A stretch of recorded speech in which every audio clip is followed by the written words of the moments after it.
Welcome to Circle Podcast, brought to you by Circle Sanctuary, one of the oldest nature spirituality churches in the United States, connecting people of nature-centered paths around the world. Join us throughout the week for a variety of shows discussing various topics, celebrating the divine in all of its forms through nature worship, rituals, education, and building bridges of community. Welcome to Urban Unwitches, a podcast to educate, inform, and expand the pagan community. Please join our Discord channel, Urban Unwitches Podcast. Follow us on TikTok at Urban Unwitches, and listen to all our past podcasts on your favorite podcasting platform. You can also join us on YouTube at Urban Unwitches. Now, back to the show. When you find competence, it's I know. It's like a breath of fresh sexy. air. It's wonderful, right? It is. It's sexy. Like, not to objectify hot doctors, but they know what they did. They walked in there wearing that white coat thing. Oh, he didn't even all, wear a white coat. No, he was in it just was a plaid shirt. And oh my God, lumberjack. he came in just like a person without the coat. I was really impressed. Doctors are people? What? What are you I saying to me right know. now? I can't even with you. Oh, I You're so can't. wacky. Oh my goodness.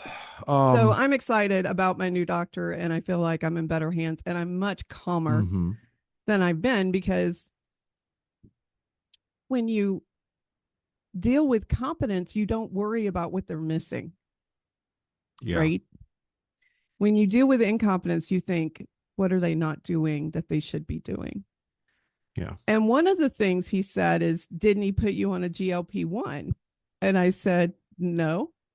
And he goes, well, but GLP-1s originally were meant to decrease inflammation of organs. And your liver is inflamed. This is why you're getting bad liver results. So in order to treat that, the GLP-1, not only does it help you lose weight, but more importantly, it works on the inflammation of the liver. I was like, never even heard of that. Didn't even know that was a thing. Well, get ready, girlfriend, because if you go on a GLP-1, you're going to have that summer body by summer, let me tell you, because you physically cannot eat. As somebody who has experienced the love of a GLP-1, you are 3 bites into your favorite food, and you're like, I don't need this. GLP-1s they do a lot. Like one of the big things that they're kind of credited with doing is changing the connection in the pathways between like food and pleasure. So that's why they're called like the fat loss drugs. It slows down your digestion, so like food stays in your stomach a little bit longer, everything passes through a little bit slower, all of that. But what winds up happening is that if you overeat, you'll really only do it once, because like you just kind of feel miserable for like the next few hours. So like your food intake will go down. So the big thing on a GLP-1 is you just have to make sure you're eating healthy food so that you get all the macronutrients that you need, because you're not going to be able to eat like a whole lot.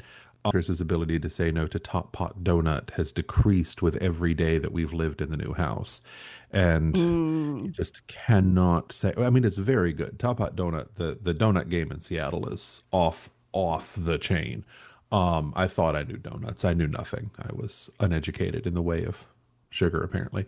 But it's I love him to pieces. He has so much discipline, and I don't. And then there is something vindicating about watch him utterly fail with a food weakness, where I'm just over here just wallowing in pancake syrup, and he's over there. It's like, I'm gonna have a shake. I'm like, shut up.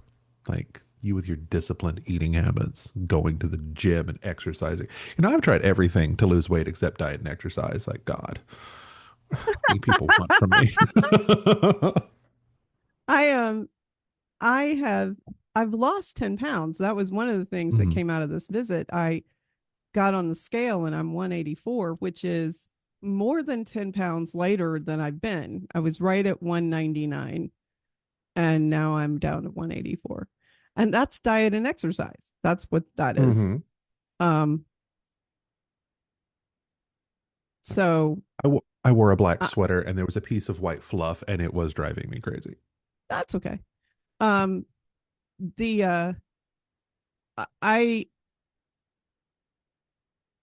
don't know what I was going to say. Sorry. I have a feeling today is going to be one of those days because I am pre-warning you. I do not actually take my prescribed Adderall every single day because I don't like the long-term effects of stimulants on my heart. Um, so I'm very judicious with them. I only use them on days when I feel like I really need to focus because by and large I can mostly focus like a normal person, now that I'm older and I meditate and I have like a cognitive practice that helps keep me focused. But there are some days, usually like when we are gonna podcast, that's always an Adderall day, just so that I don't throw so many tangents into what we're doing that we have to scrap it and go back and re-record because Right. I do enjoy every time we podcast, but like, it's waste of time and editing energy and all that. So yeah, today is not one of those days. Chris was asleep and I couldn't get into the bathroom without waking him up. So Oh. today we survive on coffee and So will. what are we talking about today? Oh, have you forgotten? We've been looking forward to this one. Ritual disasters. Oh, yeah. So yes. Also, you forgot to signal me because it sounds like we're actually like recording. You're supposed to give me the two finger like cap No, salute, and we I didn't. wasn't. And Well, I know. betrayal.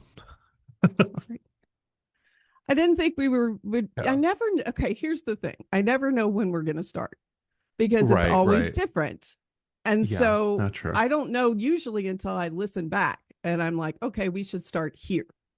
This is Oh, okay. where where the conversation shifts. There's an energetic shift that happens. But I think you're right. We started right Gotcha. away and that's my Yeah. bad.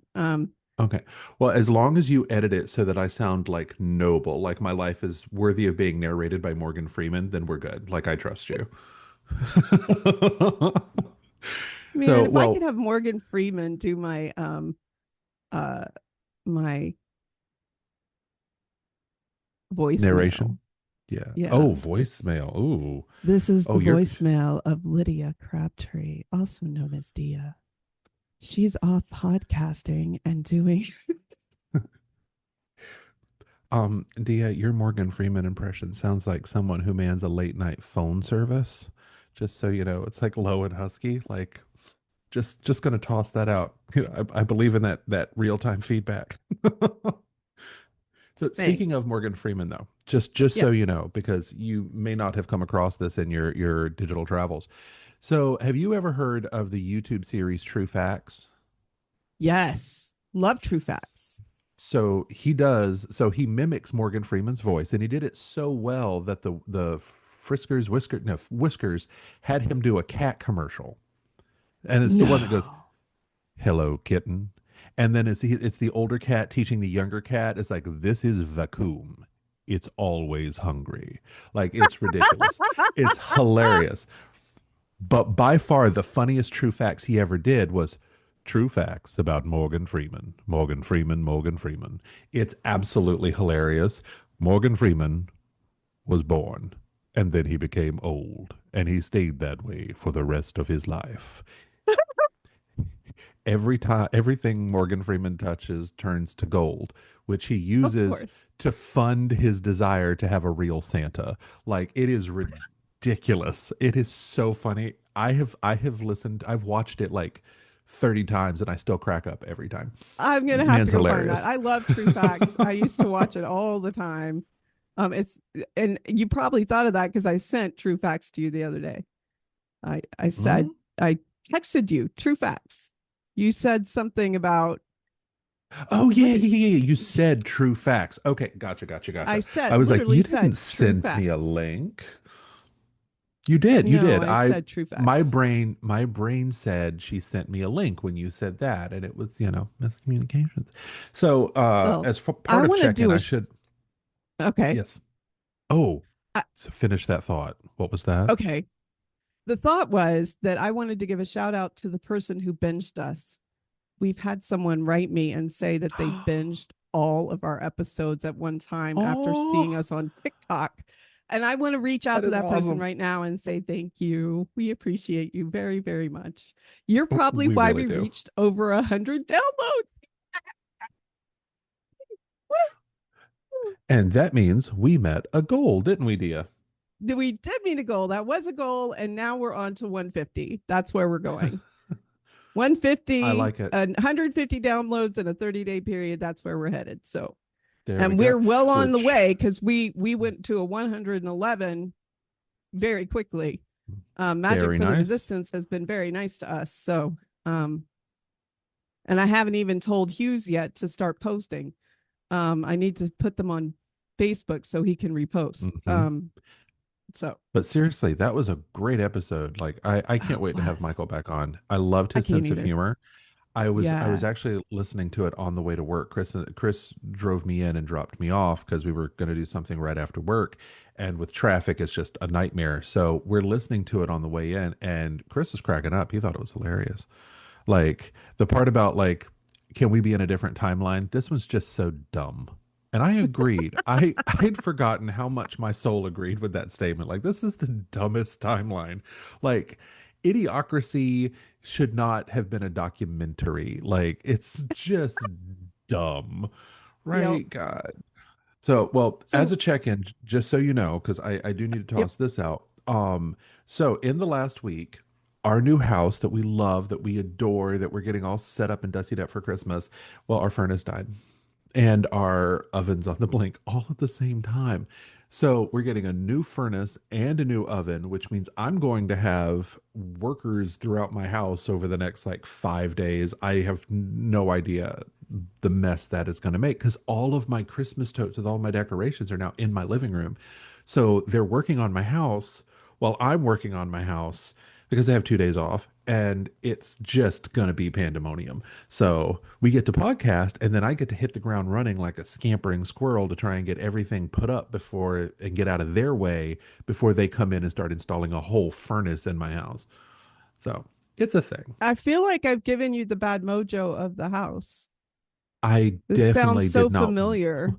I didn't think about that, not even once. That thought never crossed my little innocent mind, Dia, that you had passed by some kind of contagion your central heating and air woes. Now, luckily, the AC works, but it's been 35 degrees, so we haven't really needed that particular Needed boon, you they? know?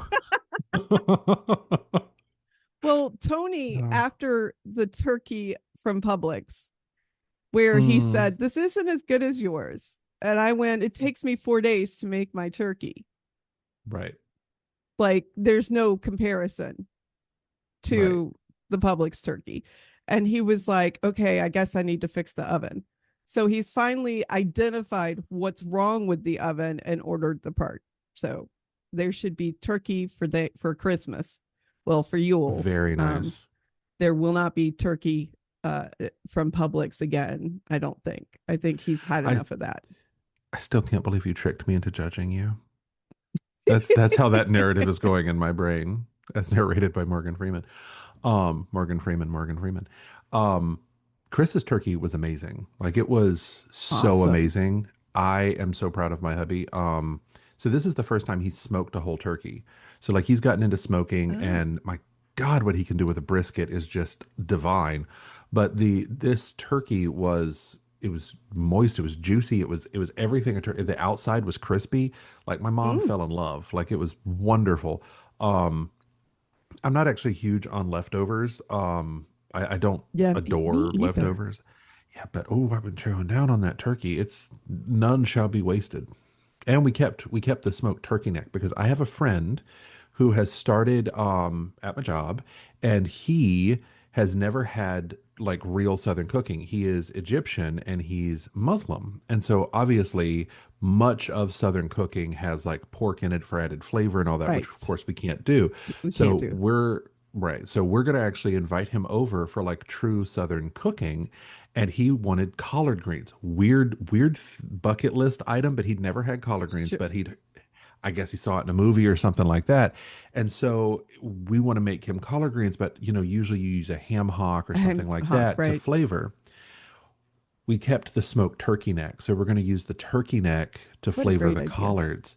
Yeah, Chris was actually the one who thought of it. And I can't wait because I love sharing truly unhealthy Southern cooking. He's getting traditional cornbread, he's getting some black eyed Oh yeah. peas, he's getting the whole spread. So, like, and now obviously we can't do a pork chop, so we'll probably do some fried chicken. So, Yeah, I would think fried chicken would be where you would go. oh yeah, oh yeah. So, ritual disasters. Ritual disasters, one of my favorite Oh topics. God. Okay, so legitimately, I want to put a caveat in this one for everyone who's listening. Right. I do a lot of what I do. I serve the public because I love serving the public, and I find mirth and reverence. I find humor in everything, but it is never meant to be disrespectful. Some of these activities, especially today, I know Dia will not let me go without sharing. I used to call it the wedding from hell. I have since renamed it as that Florida thing because that is literally the only way to describe this particular service that I performed. Um, and I want to let everybody know during the entire event, I kept a straight face. I kept it together. My crisis management skills were on point that day. But there are two caveats that come from this. One, at every single point of this, I felt bad for the bride. Everything I did was to try and help the bride. I am not in any way, shape, or form making fun of her day or the wedding itself. The cast of characters that was assembled for this shindig was 100% the reason why this occurred the way that it did. And two, my working partner for many of these ritual disaster stories is a priestess that I had a partnership with for a very long time. So part of the reactions that she had to this working priestess is someone who is on the autism spectrum, and that is very important because that is something I have come to respect in people and working partners by working with her. So I know that it is not a phrase that is in common parlance these days, but I find folks on the autism spectrum to actually be wonderful working partners for me because I'm all over the place, and most of them tend to actually be really focused. The phrase different abled. I know don't use it anymore for a variety of reasons, but I do not view autism in the way of a disability the way a lot of people do, because these are some of the most effective, incredible people, and they are capable of things I will never be able to do. And that is why the partnership with this priestess works so well for so many years. That being said, she exists in a state of glorious lack of social awareness, and that feeds into some of these reactions that are honest in a way that most people are not capable of. And that comes to bear. So understand that as I tell this story, it is with the utmost respect and love. And also, I'm probably going to crack up because some of this is just insane. Like it could only happen in Florida or maybe the backwoods of some other equally backwoody state. But I wanted to put those caveats out there for anybody listening. That is that is the place, the direction that we're coming from with that particular story.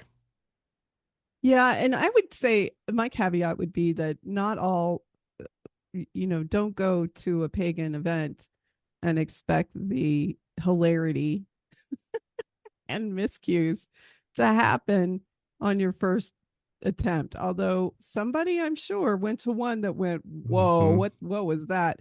But Yeah. most of the ones that I'm going to talk about came after I'd been doing ritual for a while, because I really think some of these things can't happen until you're very comfortable. Because I do believe that gods don't put in front of you what you can't deal with. And so Mm. you have to be prepared to deal with some of these situations. And so I feel like some of these situations wouldn't happen all the time, and they certainly wouldn't. And I talk about a wedding quite a bit. I loved the couple that I married. It was not their fault for what had happened. It just was a really strange set of circumstances that started with there being rain on a day when there was supposed to be no rain, that kind of thing. And so I talk about this wedding quite a bit, but they were very kind to me and they paid me in spades because they felt bad that I turned out to be the wedding coordinator as well as the minister. Um, so which is what happened. So I will talk about that, but they're a lovely couple and I love them very much. And I don't want them to hear this and think that I think bad thoughts about them. I don't. It Yeah. was a weird day. It was a day. Mm. It was Hmm. a, a unique set of circumstances, and we all rose to the occasion. That's how I feel about it. Yeah.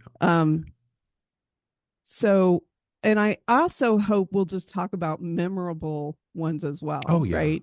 Oh yeah. Um, I'll start us off with, because it's we just passed Samhain, and so I was trying to put together a Samhain ritual, and I wanted to bring in the gods of the dead, so Anubis, Odin, um, gods that oversee some part of death, right?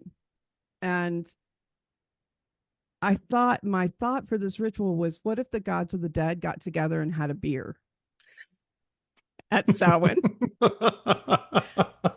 That's, that was my ritual inspiration for this ritual, and that's exactly what it was. The We had four priests, wonderful priests, who came together, and one of Odin, of course, brings in the beer, and brings a six pack under his arm and passes them around, and they drink what actually was hard cider, but they had a beer, and they were looking, scrying into the fire, and talking about different aspects of humanity that they didn't understand. Like, why is this person doing this thing when all they have to do is this other thing, right? And it was very much in that. And then eventually the gods led everybody into a chant. And the theme was, it's not the death that we remember, it's the life that is lived that is remembered. Hmm. And so it was a call to live your life better, is what it really was. And so I will remember that ritual for the rest of my life. It was so great. And I had no part in this ritual. The goddess, I always, for me, try to bring the god and the goddess in equal measures. And in this particular ritual, the goddesses were all off stage, if you were. We had priestesses assigned as the goddesses, one for every death god. But they were not in ritual. They weren't there. We all wore veils. The gods of the dead talked about us in some direction, right? But we weren't really present in this ritual as a talking entity. We were just representing the goddess and holding that energy so that these gods could come forward and talk to us instead. And it was great. It was a really, really great ritual. I'll never forget that one. So now, if you Yeah. ever want to know, call me, hit me up. I'll send you the ritual of what happens when four death gods get together and share a beer on Samhain night.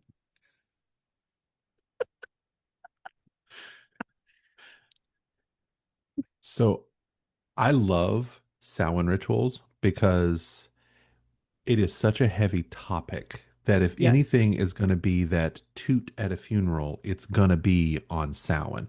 Everybody expects some kind of hilarity at Beltane just because Beltane is Beltane. But the polar opposite of that is Samhain, and you're respectful, you're dealing with the spirits of the beyond. That's going to be, as my Aunt Wanda used to say, the toot at the funeral. Something is probably going to happen when you're trying to be all somber. Um, we had a Samhain ritual that was probably one of the best I've ever written. I loved it. I've mentioned it once before. We kind of threw the traditional like Wiccan format kind of out the window for this, and we did three gates, and we called land, sea, and sky that very liminal place. And I had this bright idea. Why don't we bring in each of the old faces of fate? So Skulda, Atropos, and we called it the Morrigan, even though not quite the same thing. There's not quite the same, structure to Yeah. fate in the And the Celtic Celts. pantheons. Right. So, I did this thing, and my teacher was up in Canada and found out about this post fact. And kind of gave me a look like, well, that was an adventurous thing for you to do, young Padawan. Literally his words. Because it was like, I mean, the older face of fate can be very kind. She can also be the iron face of Right. fate if need be. Skulda and Atropos, and of course the Morrigan. Like lots of people work with the Morrigan. She gives great knowledge. She is also the Morrigan. None of these were light hitters, right? Like you Right. basically you've got three Muhammad Ali's standing there, and you're a featherweight. So it was beautiful. Aesthetically, it was absolutely wonderful. The moment they showed up, and oh boy, did they show up. I was not in control of this ritual. I was Right. along for the ride by my fingernails. So it was nighttime. It was actually a cold night in Florida on Samhain night. So that hasn't happened since I was a kid because, climate change, it's not a thing. We're fine. The earth's not cooking. We're totally okay. It's But fine.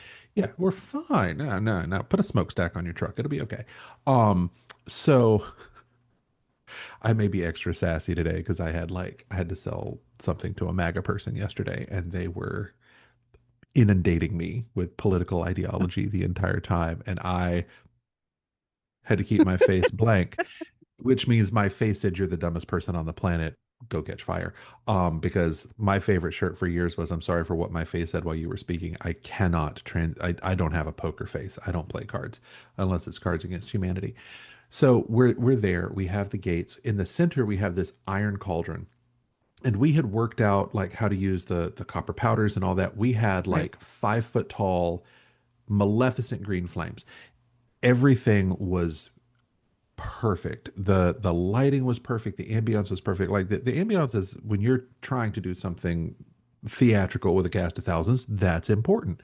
Um, Hmm. if you see the duct tape pulling the face back and the wires where people are hanging from the ceiling, the magic gets kind of lost. Well, anyway, it worked.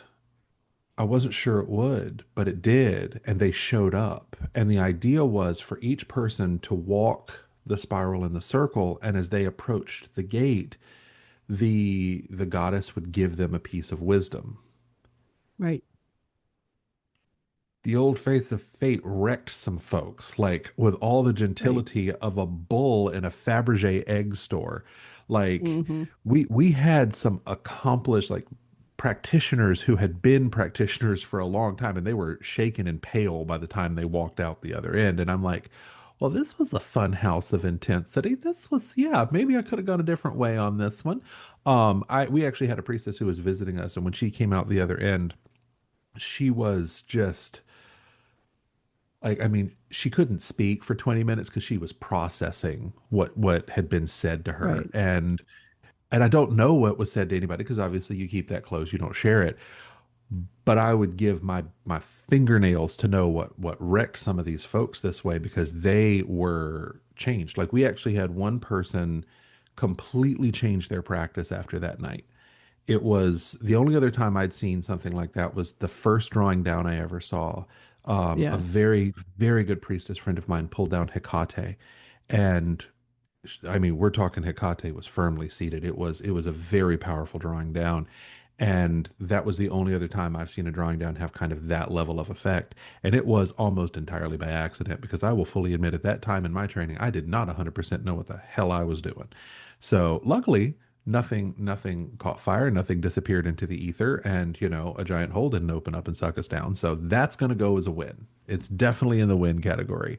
And then my teacher said, "You know what? We are going to discuss the gods that you call in together because there is such a thing as too much. I recognize that your religion is actually extra, but maybe pull that on back just a little bit. Learn to throttle." And I'm like, "You are right." So that's that was my favorite Samhain story. Well, I have drawn down, and that's a very specific practice where gods Mhm. are drawn into the body of a priest or priestess. And then the words and the things that they say after that are representative of the divinity.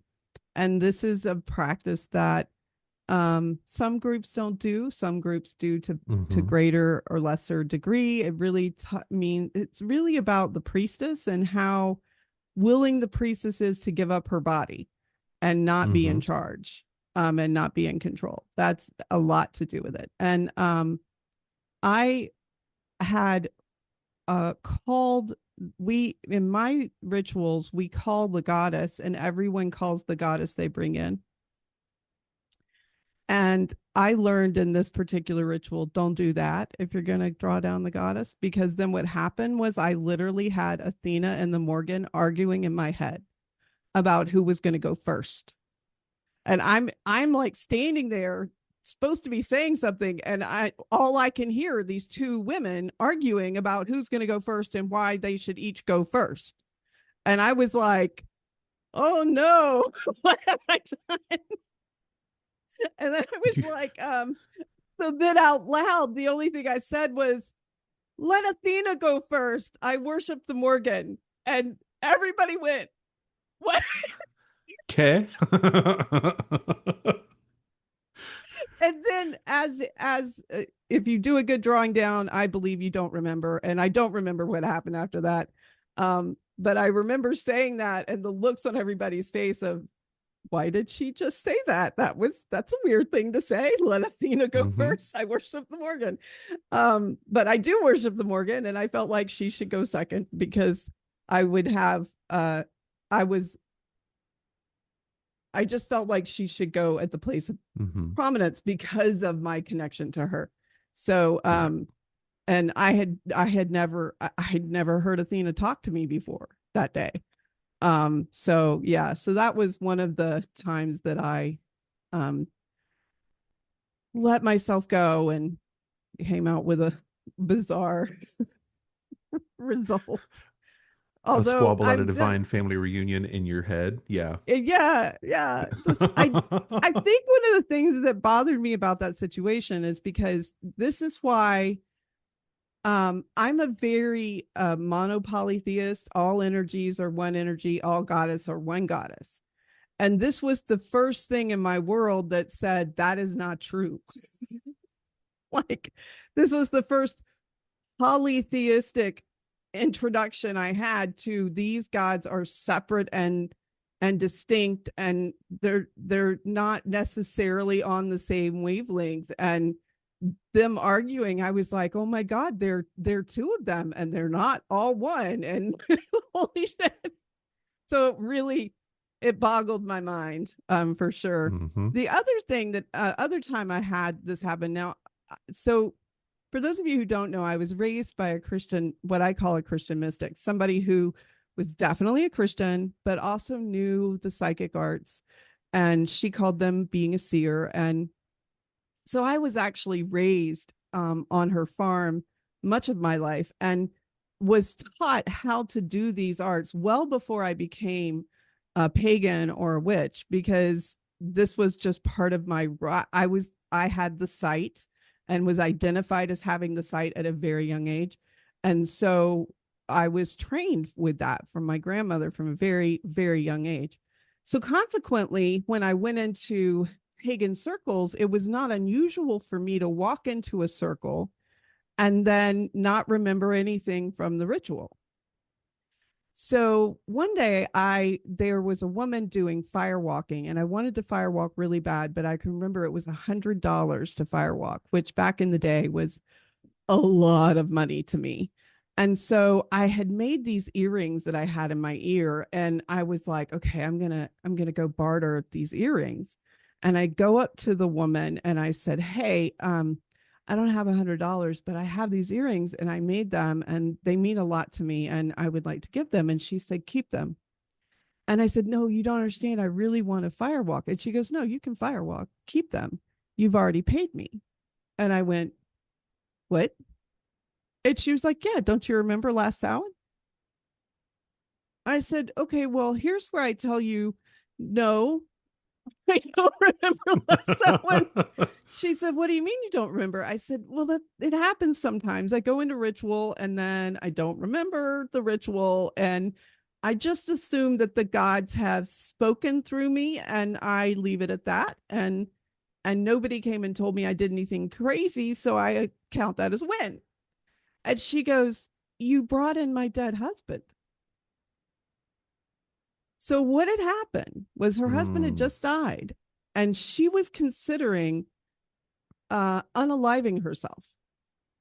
And so she's at the Samhain ritual, and I bring in her dead husband, and I tell her that the next day, her next lot in life was going to appear, and she should take it. She went home thinking things over, got a phone call from someone who was a firewalker and said, "Hey, I have a extra space to teach firewalking in my next class. It lasts for a year, but something told me I should call and ask you." And so the reason she was at that gathering was to pay it back, because it was at that gathering Oh. that I had spoken to her. And I was like, I don't take ownership of that. Like, that wasn't me, but I'll learn to firewalk, and thank you very much. And so that's what I Hmm. did. So you can, I mean, memorable as far as memorable rituals go, I do remember walking into that ritual, and I do remember the moment that I quit remembering. And Hmm. I came to, and I was not even in ritual anymore. And I was like, well, I hope and then I'm asking people, so anything weird happened in ritual? I didn't take ritual over. Let's make sure. Those peak experiences, man, like it's you're like, even in the moment you're like, I'm going to hold on to this, and then they fade Yeah, so fast. they You do. know, the I hmm, I had an experience with drawing down, and you were present. um I'm not going to say it was your fault. I'm just saying you were very present. um I had not drawn down at that point. I was training with a community, and I went to a workshop that Dia helped to facilitate in Atlanta, and two very prominent pagan teachers came in. And I definitely wasn't fangirling the entire time that I got to have these long conversations, or whenever one of them completely strips in the back seat of my car to put on a new skirt because her skirt had ripped, and I look up in the rearview mirror and there is just nothing but butt in my rearview mirror, and it is a famous pagan derriere. That whole weekend went into the diary, guys. There was nothing not unique about it. uh, But yeah, so we do this workshop, and it's on drawing down. And this couple had gone all over the world teaching this workshop and pulling down and gathering the wisdom that the gods were wanting to share. And they've since written, I think, more than one book about it. But Yes.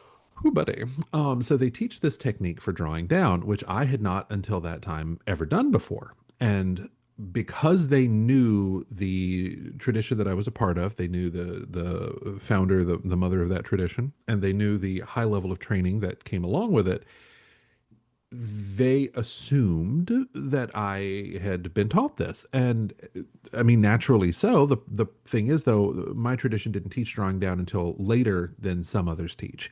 And so I had never had that experience. And so we do this, and then they're like, all right, we need a volunteer. And they immediately pointed at me because, you know, if anybody could handle it, it would be one of these students. And I get pulled over, and the veil goes on. And I'm like, okay, well, this isn't going to work. And then the next thing I know, I'm sinking down. Now, at the time, they wanted me to pull down a deity that I'd been working with, and I had been working with a particular Norse deity who is known to be a little chaotic. I will let you guess who that person is. But I was at the time in my life working through catalysis, like the process of changing, you know, like maybe this god is associated with the wildfire that renews and rejuvenates, but everything, has to burn down first. So, there are clues if you want to pick them up. Um, as soon as I said the name, this teacher's face just lights up. He's like, "Oh, we love him. He's so hard to pull down, but when it works." And I'm like, "Oh, good." So I have no idea what's going to happen. I don't think much is going to happen because I've never done this before. Certainly, I'm not going to be capable of it. Well, it was apparently hard to get the deity fully seated. I remember bits and pieces of it from like when they flickered in and out. But I had brought 5 or 6 people from like my circle with me, and one of them was this devout skeptic who was just, if you could give him something to argue, he was gonna argue it, and then he'd forget he'd argued it and then would re-argue it. It wasn't frustrating at all, that he was incapable of taking anything on faith while studying a religion. So he's there, almost didn't come, but decided he wanted to. So the veil goes over my head. I start sinking down, and I remember a moment where I started kind of flickering in and out. And then after like the bulk of it, I kind of flickered back in, and my face hurt. Like it hurt because this deity had smiled like a big old Joker smile. Now, this was like a sheer veil. Apparently, this non believer was sitting right across from me and saw a look that my face had never had before. And it shook him. It shook him to his little cores. Now, the problem with this was I was not prepared to draw down.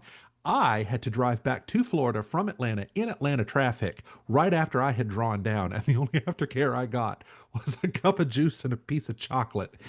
And this kid is in the back seat. And he is like, "That is the most amazing thing I've ever seen.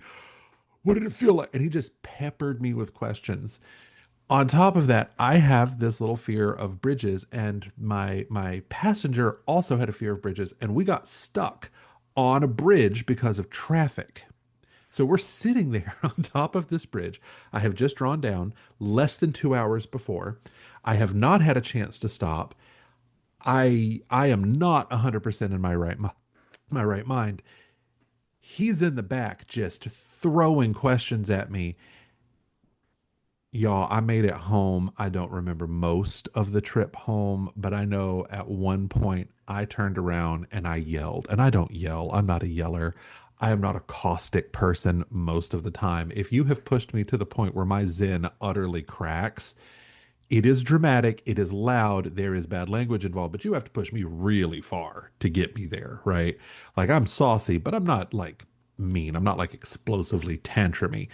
I was tantrumy that day because I was holding on to my sanity by a thread. My nerves were a pile of ashes on the ground, and this poor kid could not leave it alone. Like, by the time we crossed the Florida Georgia line, I was so close to a homicide. It was not even funny. I had to stop. I do not use gas station bathrooms unless it is a dire emergency. I found a stall and I sat there for like 15 minutes and just breathed because that is the only way this young man made it home. It was interesting. And then that is all I heard about. And I'm like, that sounds like a great time, guys. I wish I could remember most of it. Right. But yeah, it was so cool too, because apparently they asked questions. Like they had done a series of like ritual plays like throughout Europe. And it was the okay, so I guess I'm going to name it. It was the trial of Loki for the stealing of Brissinger, Freya's amber necklace, and the prop kept disappearing. Like Brissinger kept disappearing, and then at one point, um, Julie said something about like the basket of clothes caught fire or something. It's been years ago, so I can't remember what all she said. But like, I have absolutely no memory of this conversation that I was a part of taking place. It was super weird. And then like a week later, I'm still not 100% right. So I call my the mother of my tradition. She was a liaison for me at that point. And I was like, hey, how do I kind of get back inside my own head? And she kind of walked me through some meditations that helped me do it. But it was not anticipated at all. I was not ready. But now I know what that feels like. And it was definitely a story and series of stories that I have enjoyed for years after. It still gets brought up whenever I talk with old friends. So, I I've done that was one of the things that made it different for me was that I had been drawing down without knowing I was drawing down for so many years. Like I didn't have a term for it. It was hmm my grandmother called it possessed of the spirit, right? And hmm everything was deity. So it never occurred to me that it might be some deity that I was not familiar with. That never occurred to me until much later. So it made for an interesting training because they had this me that was doing these very advanced things, but didn't know how to cast a circle. And so they weren't sure what to do with that. So it made my training very interesting, consequently. So my big favorite story is Litha. So Litha is the time of the fairies. And I was doing a ritual for about, I would say we probably had about 200 to 250 people in ritual. And I worked with the UGA Pagan Student Union group. And what I did was I contracted with them to bring in the fairies, because who could bring in fairies better than college students? And I said, it would be great if you could dress up. And so when I show up to meet with them the first time at this event, they have gone all out. I mean, they have cloven hooves on some of them. They're wearing, pan regalia. They have the fire fairies are dancing fire. The air fairies have ribbons that they're messing around with. I mean, they have gone all out. And one of the teachings of this ritual was that when you call in divinity melds with the people in charge. And so we had called in the king and queen of the Fae, and they were represented by two of the members of the group. And they came in and leaned up against our bodies and then kind of slid off. And the idea was I took most of my cues for what to say by leaning in and listening to the woman playing the Queen of the Fairies. So that was the goal of the ritual, was just to show that in the mundane world, that other realm is right there for us to see. And so we did this in a wood and had the fairies hide in blinds. So people came in and there was no way for them to know what was going to happen.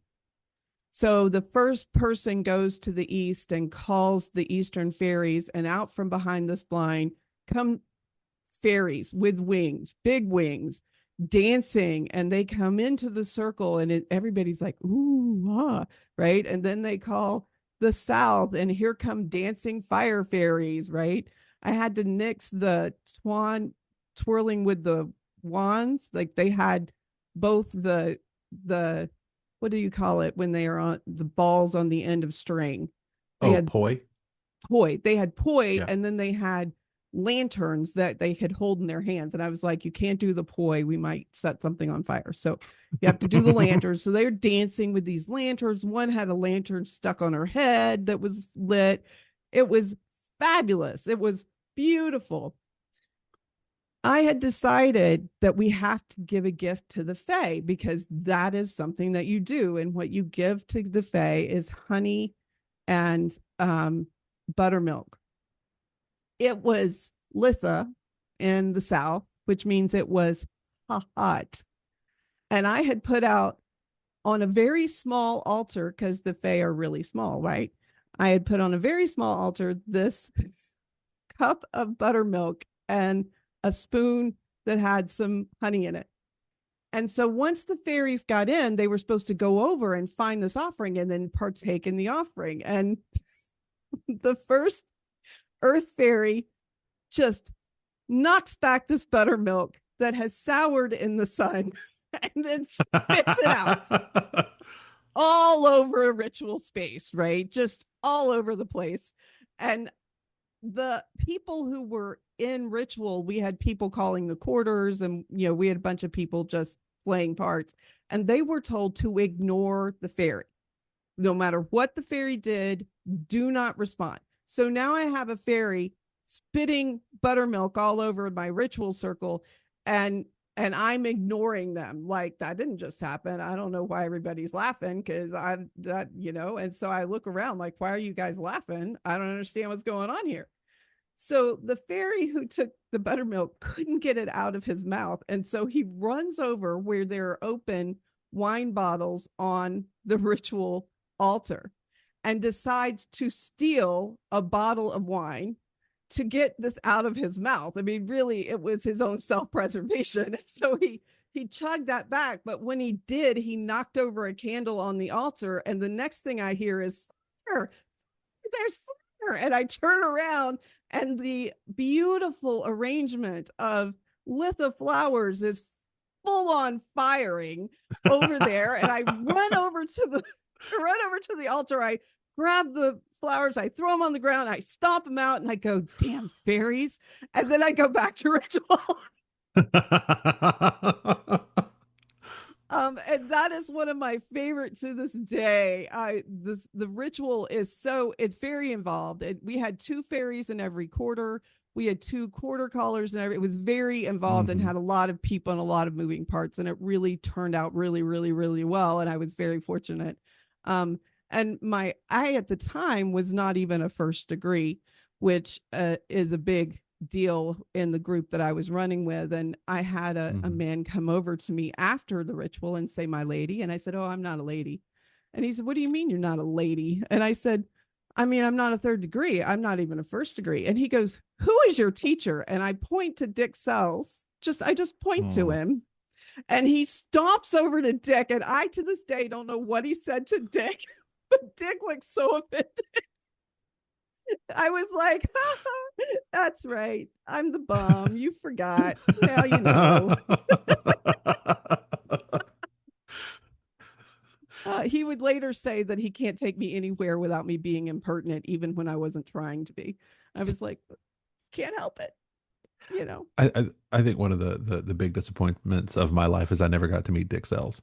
Like, I have heard so many stories. I truly wish that I'd gotten to meet this man. I am very glad you never got to meet Poppy, because by your powers combined, I would have had no sanity left. The two of you would have just wrecked me.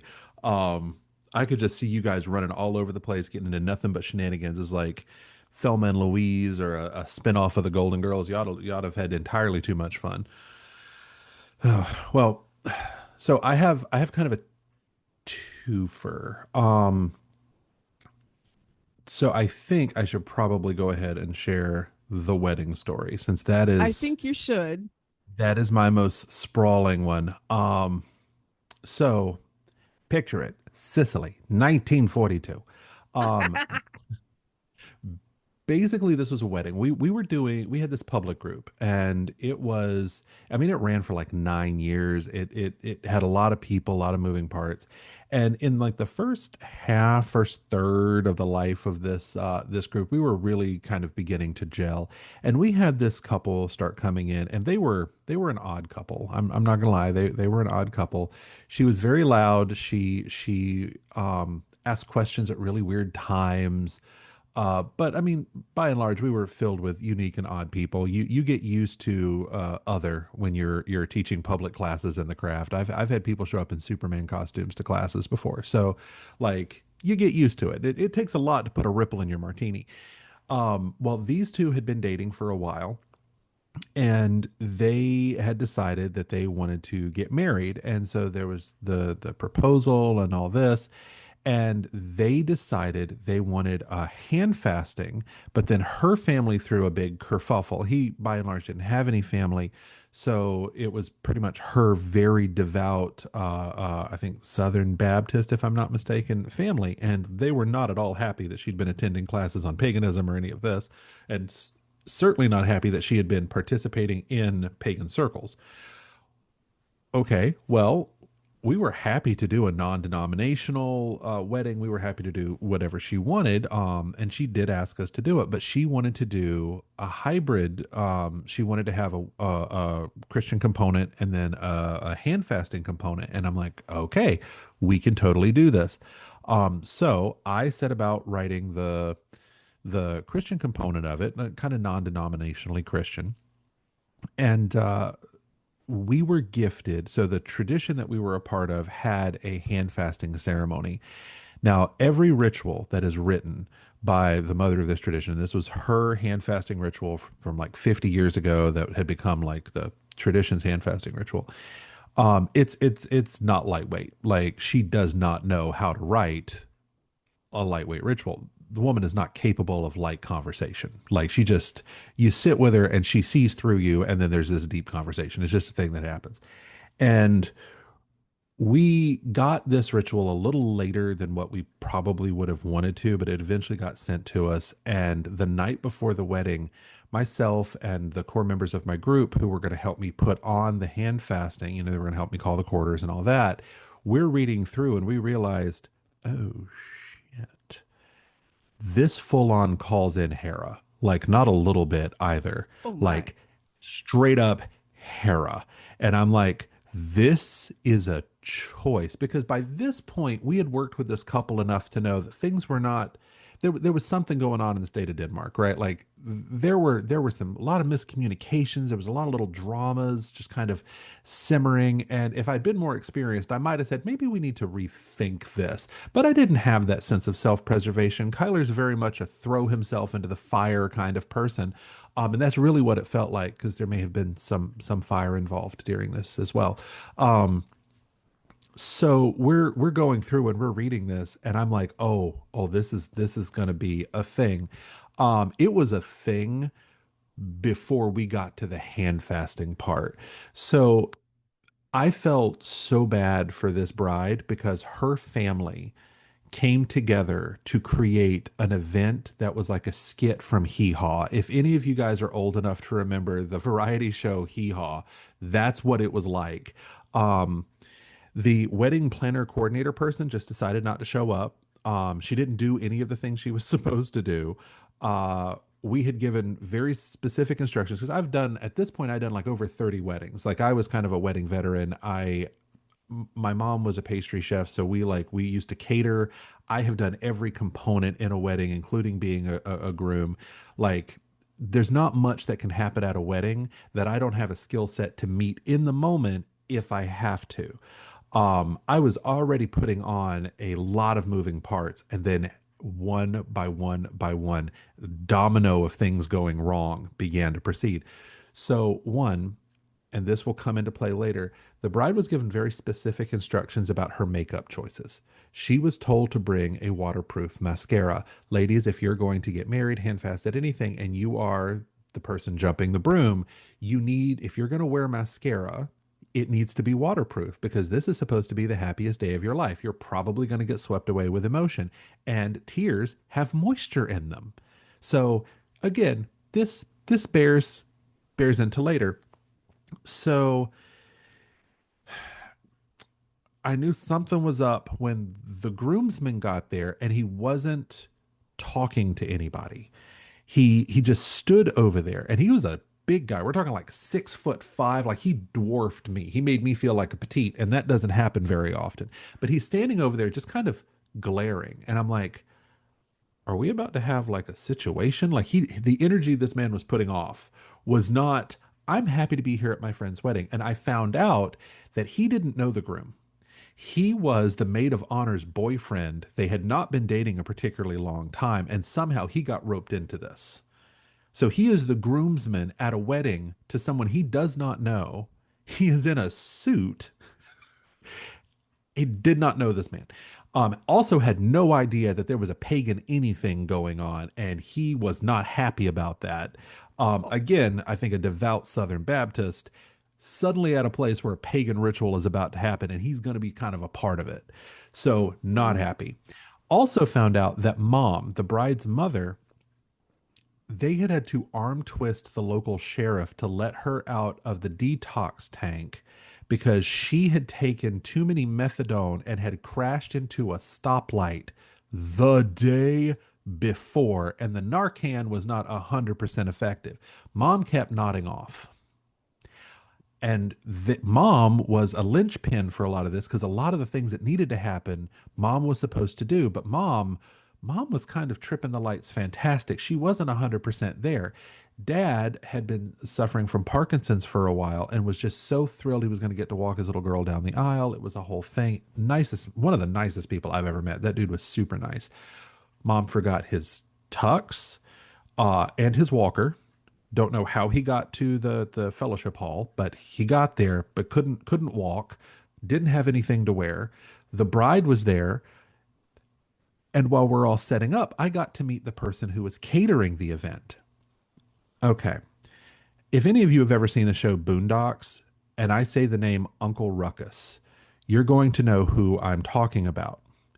This man looked and sounded like Uncle Ruckus and was, I am sad to say, darn near as racist.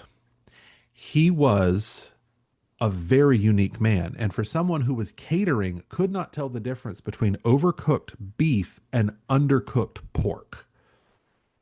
It was legitimately, he could not tell the difference. And I got to listen to 30 minutes about this man go off about how he's a 5-star chef, but he couldn't tell the difference between overcooked beef and undercooked pork. One of the members of my community, now this also comes into play with the adjacent racism, because one of the members of my community is an exceptionally competent young priestess who is her knowledge of lore dwarfs mine. Okay, like she is the person, she is mainly like Appalachian practitioner. You could sit and have every time I have a conversation with her, I walk away learning some new bit of magical lore that I didn't know before. She is poised, she is sovereign, she is one of my all-time favorite people ever. Her partner was, now she is a person of color. She is an African American woman, and her partner is can only be described as Nordic. I mean, this man has a distinct lack of melanin and Jack Nicholson eyebrows. Like that's all he is. I mean, he's just super tall, super pale. Her children are some of the most beautiful children I've ever seen in my life. This man called her an Oreo before the wedding. And he was like, you get into all this wicked shit because he couldn't say Wiccan. He kept calling it Wicked. And he wasn't the only one. His girlfriend, and this is apparently how he knew this couple, was like the bride's aunt or friend of the family aunt or something like that. So he's going around insulting everyone. We had a gay couple who was part of our community. He insulted them like really bad. So he's in there knocking things around, undercooking the pork, all this, setting up in the reception hall while we're trying to get all this set up. I was like, okay, this has gone off the rails super fast. Then the wedding begins. The bride is, or the groom is standing there. He is in a full tux top, ponytail back, head kind of like this in a full sweat. I mean, shimmering, thick sweat. He's wearing shorts with combat boots. Like we're talking like calf length cargo shorts with combat boots and a full tux top. And then the bright yellow tie is on top of the suit. Like it's not under the lapels or anything. It's just like on top. I don't know that that was the goal. I think that was just how he thought it was supposed to go. Um, the music, they never talked to the fellowship hall about setting up the music, so there was no music, but they had songs picked. This was something that the planner was supposed to do. So we have this giant singing bowl, and somebody puts their iPhone in the singing bowl to create an amplification effect because that's literally all we had because the door to the sound room was locked. I mean, I knew how to use it because we'd worked with this facility before, but it was locked. I didn't have the key. So it was a Pandora station and it was playing God Bless the Broken Road because that was their song. At the time, every wedding happened to God Bless the Broken Yes. Road by Rascal Flatts. Halfway through the song, an ad came on during the processional march. So they start, okay, so it's God Bless the Broken Road, and then there's an ad for Home Depot. And halfway through Home Depot, the bride enters the hall. Remember when I said you should have waterproof mascara? So Yes. she's got a veil on, so I can't really see. She gets up to the altar and they both turn to face me and she lifts her veil and we're talking the crow, like vengeance. Like it was two solid black bars going down either side of her face. It had even dripped onto her bright yellow sundress that she was wearing for her wedding. Oh, I was like, I know my face is saying things, and I tried so hard to stop it. And she is so happy. She's just mouthing, thank you. And he is like shaking like a chihuahua who really has to go outside. And the groomsman is glaring at me. I mean, he is like straight on, like glaring. So I had worked with these two to help them write their vows. So we get through most of it. I'd worked with them to write their vows. They decided to wing it. I told them that they're okay. If you're good under pressure, wing it. If you know what you want to say, wing it.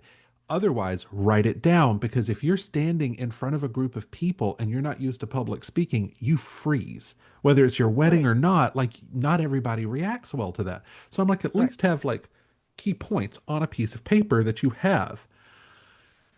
So her vows go off without a hitch. This poor man panics, and I mean he panics.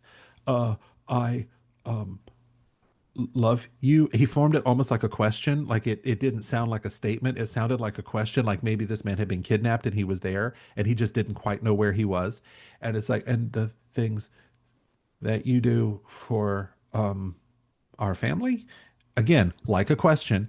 And then he's like, he's apparently racking his brain, but nothing is coming to the surface of the things that she does. And I know she does a lot. I mean, but the thing that he latched onto was laundry.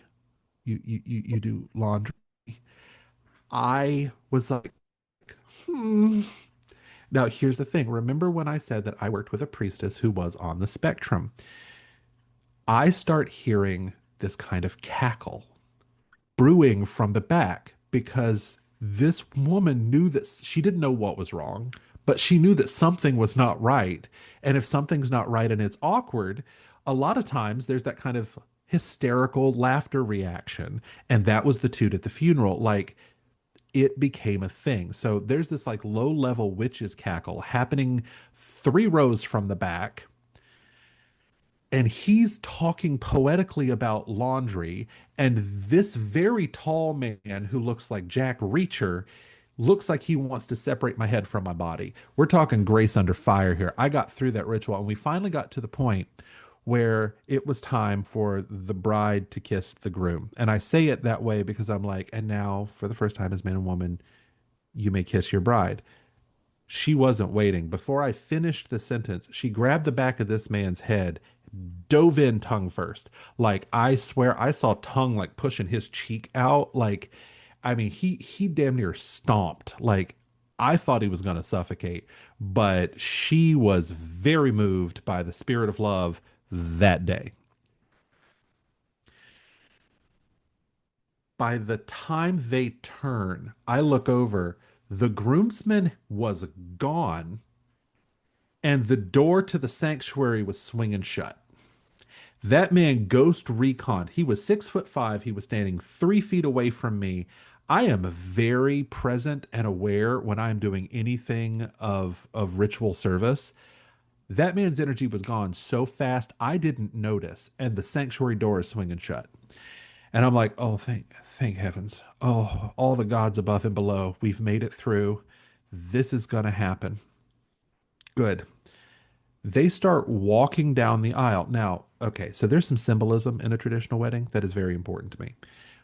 When the man and woman, the woman and woman, the man and man, whatever combination you have that's getting married, they are now joined, and they are going to walk down the aisle, and they're going to walk out. And as they go through those doors, they are facing the world together, two people who are united.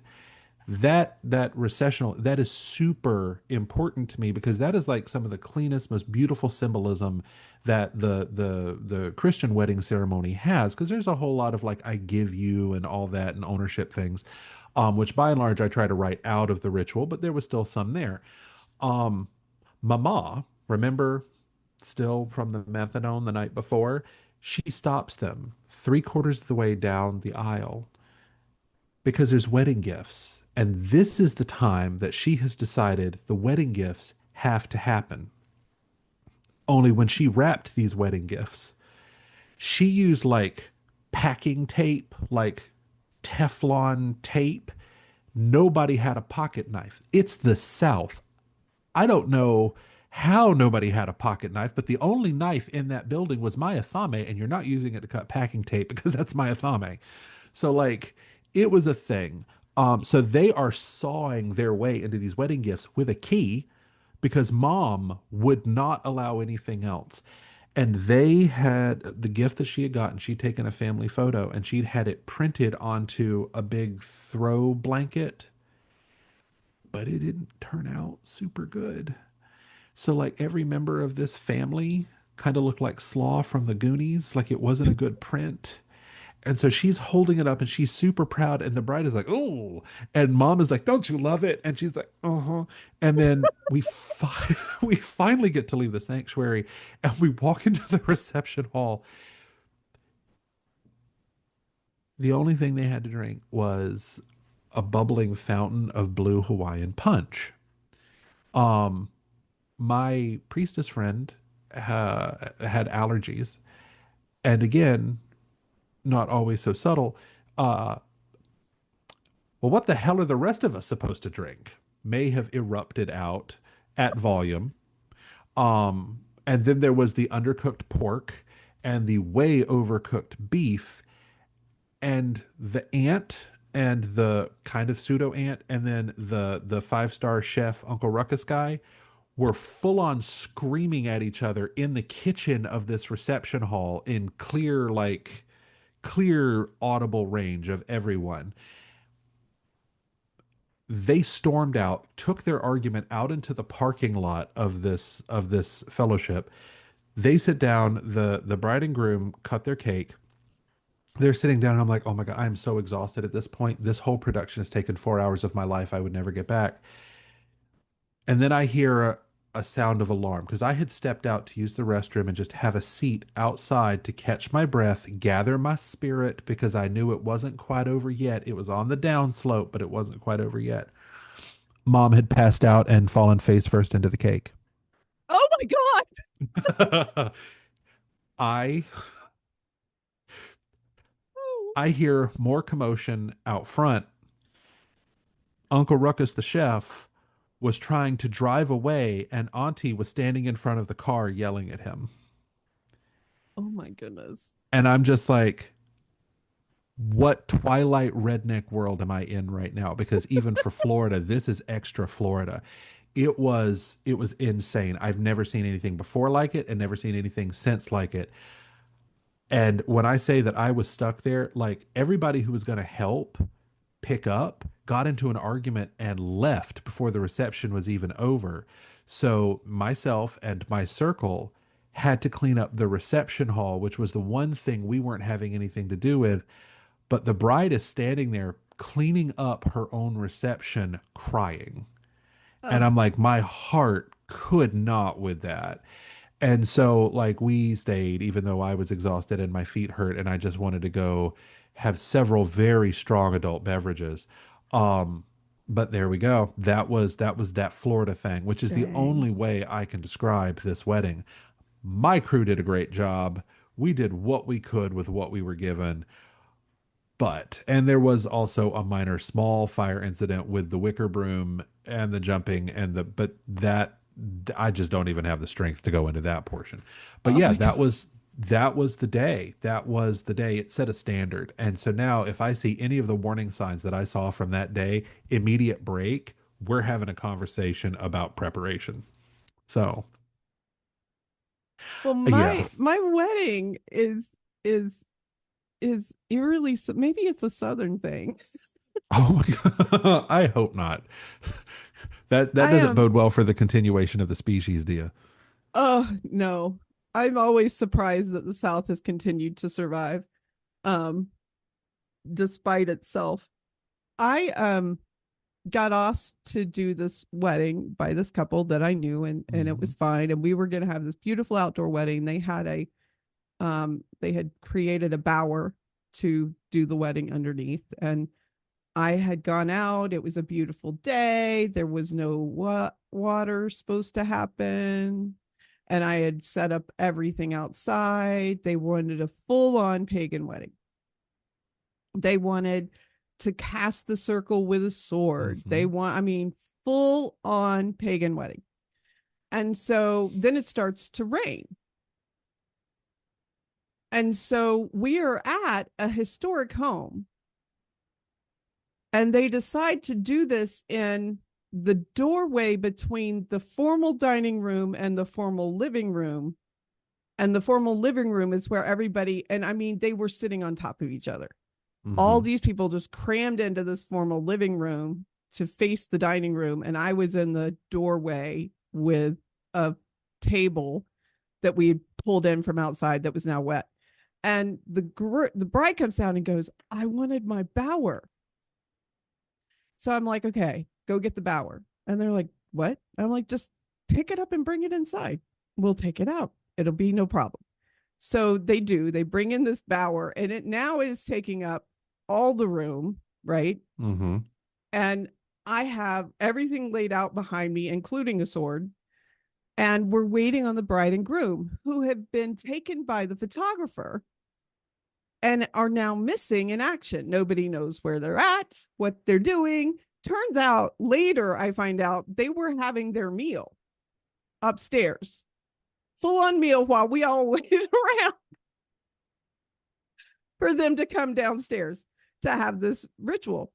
And I'm just standing there kind of at the front of this altar, just hanging out. And this woman goes, is it true you're pagan? And I go, yeah. Why? Well, they said this was going to be a pagan wedding. Is that true? Yeah, it's going to be a pagan wedding. And they were like, what does that mean? So I end up giving a pagan 101 class to the guests of this wedding while we wait for the bride and groom. The bride and groom come down, and we're halfway through the ceremony, and I am breathing a sigh of relief. And they had a full table, like one long table on the back porch that was covered. And they had put up these beautiful candles that they had put moss. It looked like little fairy platforms all the way down this thing. They were not supposed to light the candles. This had been told to me and to several other people. They weren't allowed to light the candles. It was just for aesthetics, no candle lighting. Well, somebody got the smart idea on the catering crew to go down and light all these candles that had moss attached to them, dry moss. And so the next thing I know, I hear fire. This is, yes, the second time I've heard fire in a ritual. And I turn, there is a pattern. One of those moss covered candles is now on flame. And I see out of the corner of my eye, this man come running in with a full on fire extinguisher. But behind this candle is the cake. And so I'm like, stop, don't do that. And I have a ball of salt, because this is a full-on pagan wedding. And I picked the ball of salt up and hand it to the guy and said, just dump that on top of there. And he does. And I said, okay, now take a salt shaker. Okay, open that, put it in the bowl. Okay, great. Hand the bowl back to me. And now we will continue. Cool head under pressure. And the funny thing is, people are like, wow, did you know you could put out fire with salt? Like, who knew that? I'm like, really? So we finally get through the wedding, and that's great. And during this time, the photographer with their assistant is downstairs, and I noticed this assistant is, every time I look at them, is taking my picture. And at first I'm like, okay, I have on full regalia. I can understand a few pictures, but after a while it got kind of creepy. And so then I end up sitting at the table with all these other single or married women who didn't have a partner with them. And so we're all sitting at one end of this very long table, and the best man jumps up. He unrolls that piece of paper, like they do, that's like really, really long. And he starts talking in Hebrew. And I was like, oh, he has a yarmulke on. He must be Jewish. And I said, so he's Jewish. And why are you laughing? I remember the last time you told this story. Yes, I He's know. like, I he couldn't had a remember the hat little on, and hat. so he must be Jewish. And I'm like, a hat makes him Jewish? So I turned to the table of women and go, oh, he's speaking Hebrew. And then he said, in Hebrew, this traditional wedding blessing says da da da da da. And they're like, wow, you know Hebrew. And then he starts talking again. And now he's talking in Klingon. And I go, oh, Klingon.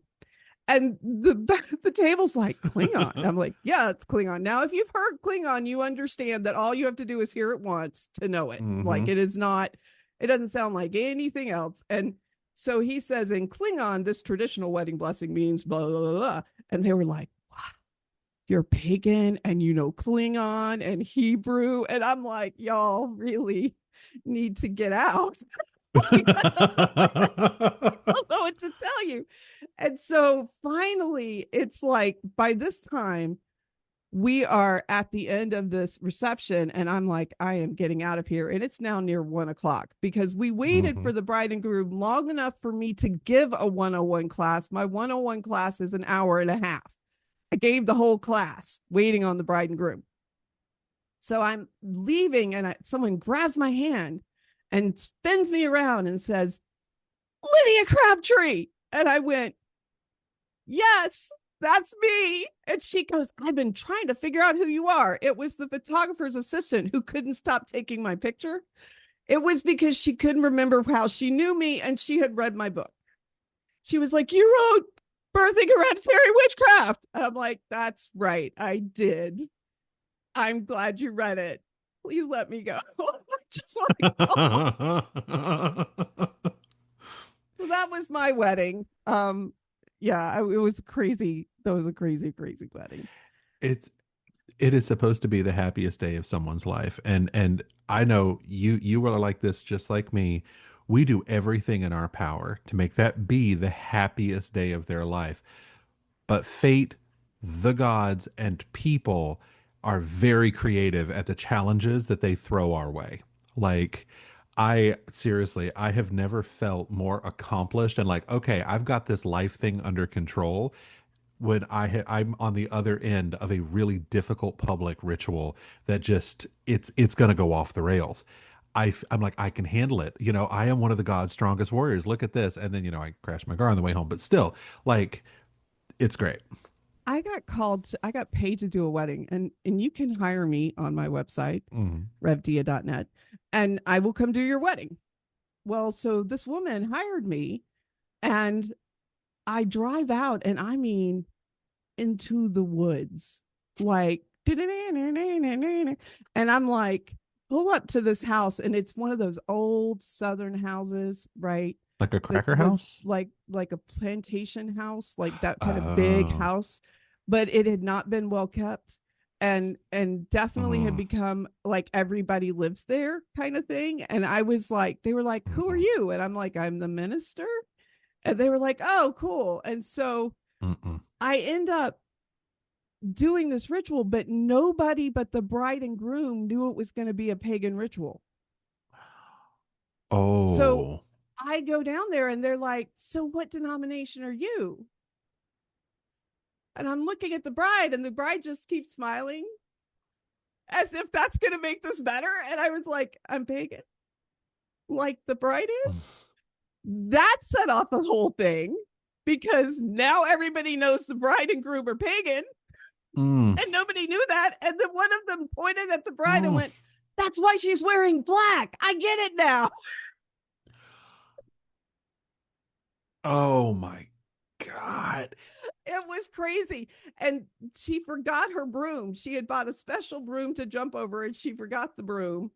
And we ended up, I mean, that was, and then I ended up having Yoo-hoo and moon pies for the reception. And I was like, how soon can I get away from this reception of Yoo-hoo and moon pies? I think it broke Kyler.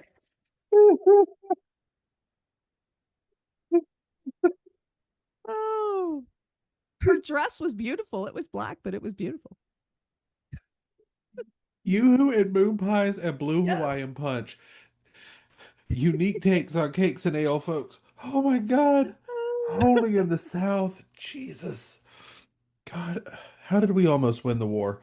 I don't understand. I don't know. Oh God. So for anybody who is listening to this, please understand, if you have decided to come out of the broom closet, as it were, the day of your pagan wedding is not when you want to lay that on your family, because that could have gone a whole bunch of different ways other than the way it did, especially in the sticks of the South, in what is assuredly a dilapidated, haunted plantation manor.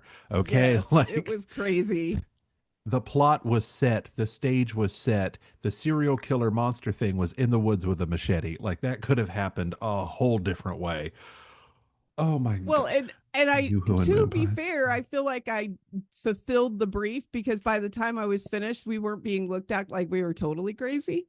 We were just a little weird and just different. We were just different, and that was good. And the patriarch of the family who gave me my first yoo-hoo and moon pie was all about me and thought that I was great and just a little different. and I had to drink yoo-hoo and eat a moon pie, and it was great. They didn't have a cake; they had moon pies. Stop saying that combination of words. It set me off. Well, we have come to the end of the time of this hilarity. Oh God. So my suggestion is, if you don't live in the South, go find a yoo-hoo and a moon pie, and use that as your libations the next time you have ritual, and laugh a little bit, because laughter is the best medicine. What's your resiliency corner? He doesn't know.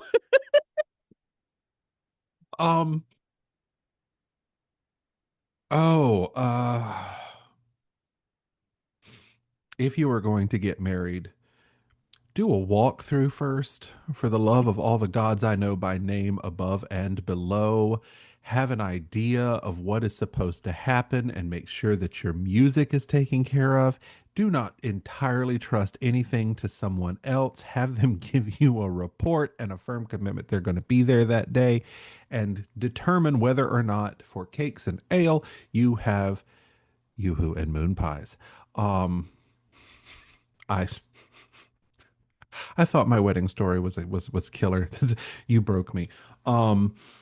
Yeah, my resiliency corner is, remember, there is mirth and levity in everything, and nothing is so dire that you can't point at it and laugh at stupid. It is everywhere, and you can't fix it, folks. So just, if you get to that point and laugh, because that is all you can do, and that's why the gods gave us laughter.